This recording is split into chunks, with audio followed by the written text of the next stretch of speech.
Hello from the void. Those days between Christmas Day and New Year's, where everything feels a little extra quiet.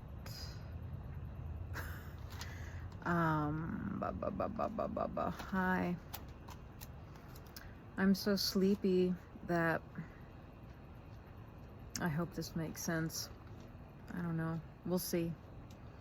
I want to get you your weekly video. I'm back in Austin to finish up packing and to rest and to figure out next steps. I also am spending a lot of my time focusing on getting this membership out by January. That's my new goal. I want it done. There is not much that I can do on the technical end because I've actually had a doctor tell me I am like extremely right-brained. So, you know, we are who we are, right? So I can tell you my team is working pretty much literally around the clock to get this thing finalized. But the thing I'm noticing with getting it finalized, it's like the more it's getting finalized, the more beautiful it's becoming. Like literally, just aesthetically, it's I think it's turning into what I really wanted it to be initially, but the group that I had hired to help me initially, it wasn't happening with them. And we're having to undo a ton of what was originally done, and that's part of what has caused such a time delay with this. But so I'm working on the right brain stuff, creative side of things, and let me see, kind of spending a lot of my time on that as I'm catching up on rest, because I can't. I knew I'd be tired once I landed here. And you know how sometimes I feel like a little kid would feel this way. I feel like a little kid. Like I just want to run out into the world and play, but yet I'm really tired and cranky. So, like I just feel like a tired and cranky little kid out there trying to play, and it's not working, and then I'm sort of falling asleep in the middle of what I'm doing. So just trying to be patient with the amount of rest and Epsom salt baths that I need right now. I wanted to answer some of your questions and comments that came through. Number one came from an old yoga student. I don't even like these terms. I think that we're all teach learners, but just for the purpose of communication. And she has been teaching, and she was wondering, would joining the membership be appropriate for her? And she described to me kind of the way she wanted to hold her classes, and she was weaving together different modalities, not too dissimilarly from the way I, over the years, have woven together some different modalities when teaching. And I think it's a great question, and it was a part of my original thinking when I created the membership. I thought, as a younger teacher, I would have appreciated the help or the support of, I don't know, some collection of texts or themes, and I mean, they're out there.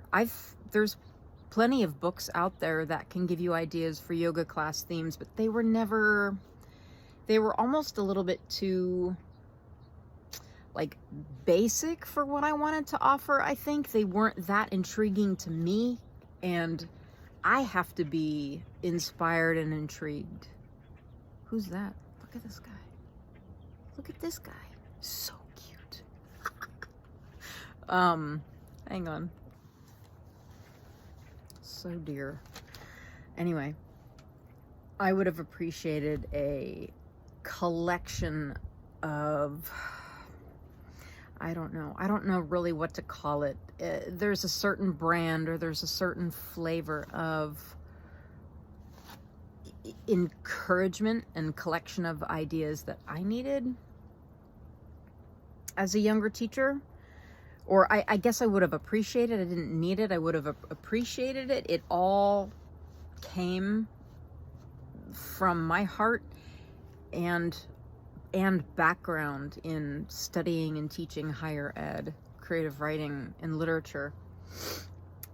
But so yeah, I am hoping for anybody who is signing up for this membership to use it to be, who's a yoga teacher. So I'm talking to those of you who are not just a yoga teacher, but those of you who are holding space for groups of people, even individuals. To me, the number one thing is I must remain as clear as possible.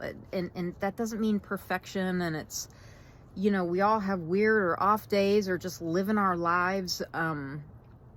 So it's not a perfection thing by any means, but to at least make the attempt to hold space from the most clear space inside oneself as possible. So it's to help space holders and or healers, teachers of anything. I mean, even a parent who's holding space for a child.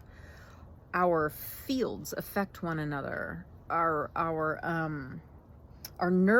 nervous system has an immediate effect on those around us. So to get that as clear as possible in the moment, that's A. And B, yeah, there's going to be a collection of some of my very favorite readings, thematic ideas, meditation techniques that you yourself are going to be engaging in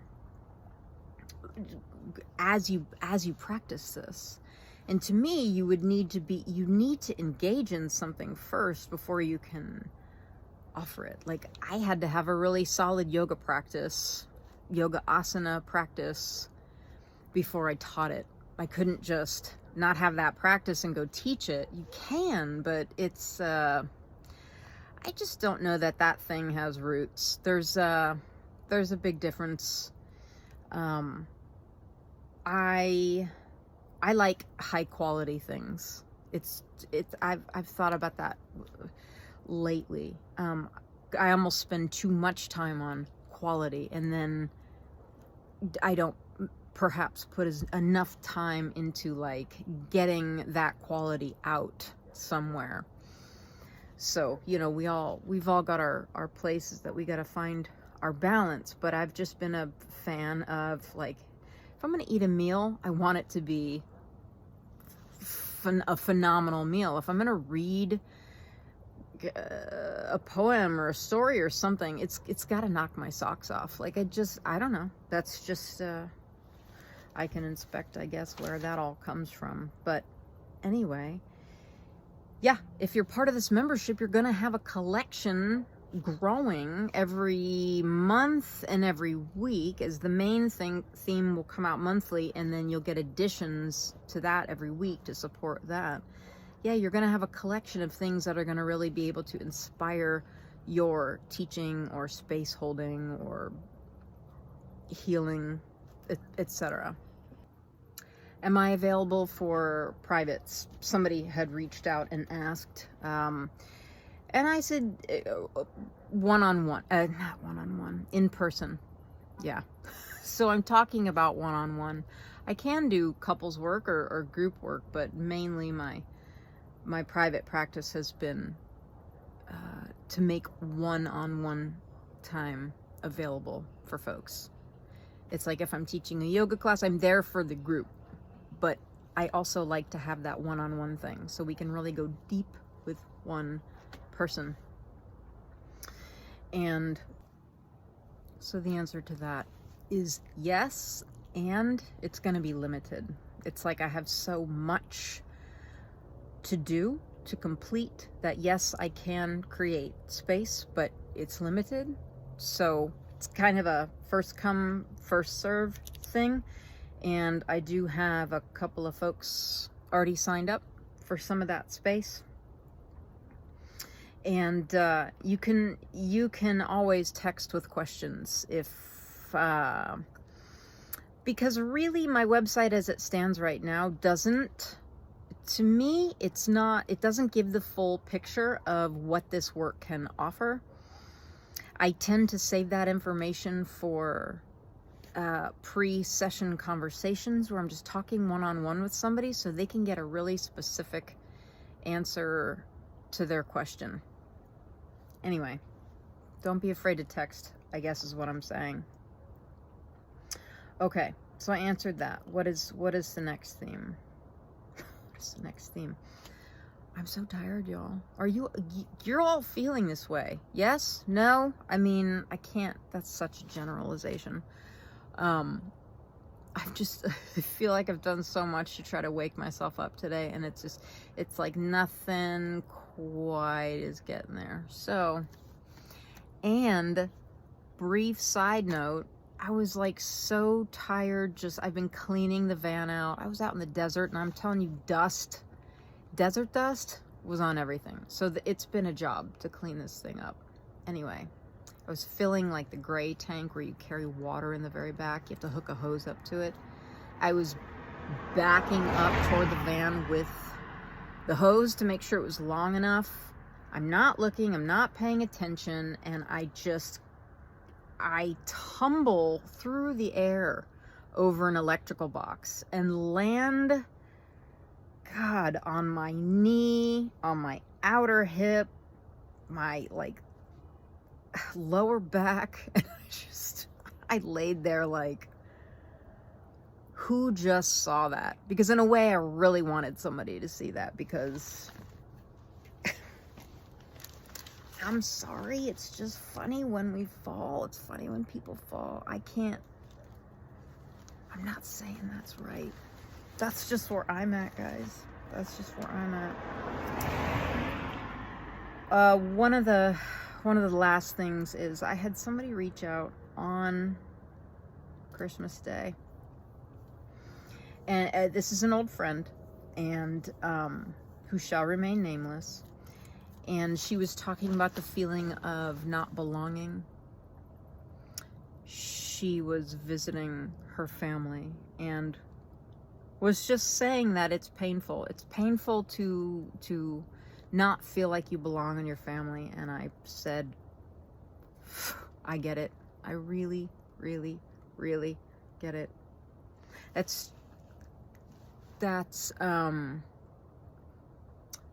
I have the most loving family, and I have been given so much in this lifetime in terms of funny, loving, wonderful people in a family. But there's an element that I feel where I feel like I don't know if it's like a neurodivergent thing. I just feel like I operate in the world, my brain works in a certain way, and it feels different. It gives me that feeling of like the black sheep, of like there's like, if we connect through chords, it's like the deepest chord inside of me is looking to connect with somebody, going, can you connect with my chord? Can you connect with my chord? And that's been really hard, if not impossible, to find for me. And I know how lonely and isolating and painful that is. And I was just sharing with my friend, I am sorry you are feeling that. You know, my humanity is extending its heart to you, because I know how painful that is. And that was the first thing that I had said. But then something came to mind, and I wanted to share that. There's a little remote control car that just zoomed by. Remember the kid that walked by earlier in the yellow shirt? I think it's their brother or something, because here, look, there's another little guy running up. He's probably got it stuck under the van. Hold, please. The little cars zoomed by. Don't you love that? Don't you love seeing people outside and the kids playing with the toys and everything? I have so enjoyed being outside and just noticing all that, and how everybody hangs out in their pajamas. I wish that this would just continue and be a trend. Pajamas and playing with toys. More outside in the neighborhoods together. Anyway, more on that for another day. A Mary Oliver poem had come to mind when my friend had mentioned that feeling of not belonging. And it's like, I love that poetry lives in my heart and in my head, because it offers me an answer in moments of big, hard feelings. So I had thought about the Mary Oliver poem, which made me think of the last time I heard the Mary Oliver lines recited. It was by, do you know who Martha Beck is? Martha Beck is many things: artist, writer. She's considered, within the United States, I don't know if it's the world or the United States, but for now, United States, she's considered the #1 life coach. Like Oprah Winfrey. I don't know if she's Oprah Winfrey's life coach, or Oprah has said she's one of the smartest women that she knows. She's just received big praise from Oprah. And somebody had come to her with a similar sentiment of feeling like they're not belonging. And my God, it's like, here's the #1 life coach answering this person's heart's call with lines from a poem. And I was like, no wonder you're the #1 life coach. I find the greatest wisdom in like true poetry, because I feel like a true poet is a philosopher, is a metaphysician, is channeling something higher. They're channeling a higher truth. So Martha's response was, whoever you are, no matter how lonely, the world offers itself to your imagination, calls to you like the wild geese, over and over, announcing your place in the family of things.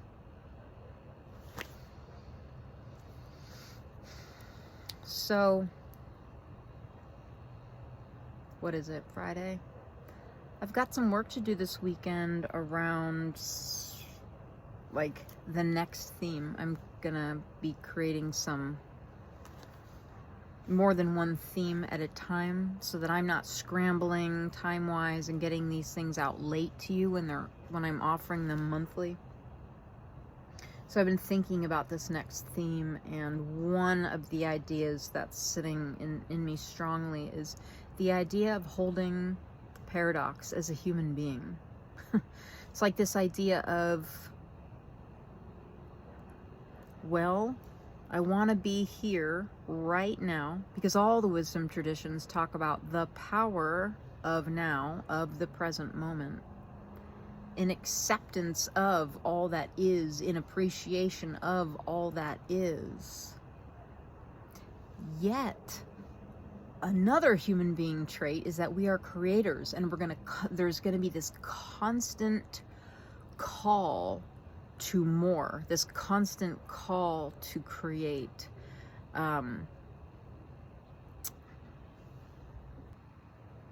So how do you sit with both? Because to me, I feel like if I could speak for all of us, I would think that human beings would want a little bit more of a feeling of ease and less of a feeling of struggle, especially in a massive growth time where there is so much external chaos. I feel like I'm fairly safe to assume that. Maybe, maybe not. That would certainly provide some balance. If there's a lot of external chaos, some internal ease would balance that out. And our planet is in perfect proximity to other planets. There is a thing about balance going on here on the planet. So I told my friend, I guess I was trying to put both of the things out there. I hear you, I feel you, and not to bypass those feelings, to be with it, to sit with it.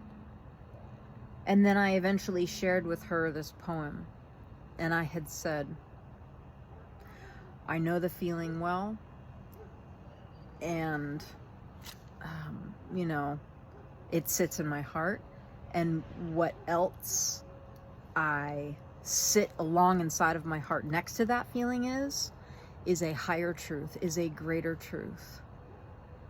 And I gave her those words, and announcing your place in the family of things. We can't not belong. If we're here, if we have breath, we have purpose, and we belong. Period. We belong. That is the higher truth. So, God, yeah, the human paradox of feeling that ostracization and knowing the higher truth. Sitting in this dance of both of those things. Anyhow, I will end on this. I only glance now and again at what is going on really since the election. And it seems to me that so much is being pumped out there, like new things. Another new thing to think about, and another new thing to think about, and let's talk about this country and this country and this country, and then let's talk about what's going on in space, and then let's talk about, it's a lot of information is being thrown out there. And when I look at all of that, I'm like, okay, this looks like the energy of confusion. And I had said last week, and it's still sitting inside of my heart, that saying, and I'll phrase it as a question this time, because that might, I don't know, might seem different in that way. Do you believe that the universe is rigged in your favor or not? And if it is, I would like to believe that. I do in fact believe that. If I didn't believe that, and I had a choice, I think I would like to believe that. But that's a very soothing thing, and all of my organs and all of your organs, they operate in a healthy, normal movement pattern when the body is in a state of ease. So why not have a thought that acts like an anchor back to ease? And so when I see all of this happening, I'm like, here's what I say to myself. I look at some situation and I go, I don't understand this right now. I don't understand this right now, and I don't have to, but I do believe that the universe is rigged in my favor. So this too must be rigged in my favor. It's a mystery. I don't understand it. I don't have to, but it is rigged in my favor. You know that whole saying, it's that G word, watch out. That whole God works in mysterious ways. God, source, spirit, creative intelligence, the quantum, the void, source, 0 point. I mean, there's just, I think you get it. Works in mysterious ways. And I continue to remember that. Not going to understand it all. I don't have to understand it all. it's helpful to remember that it's a mystery. I'm not going to understand it all, but that it is in fact rigged in my favor. I have much more to say, as per usual, because once I start, it just wants to keep going. The momentum of the mouth, you know. Anyway, working hard for this membership to come out in January. I'll keep you up to date. Love you. Bye.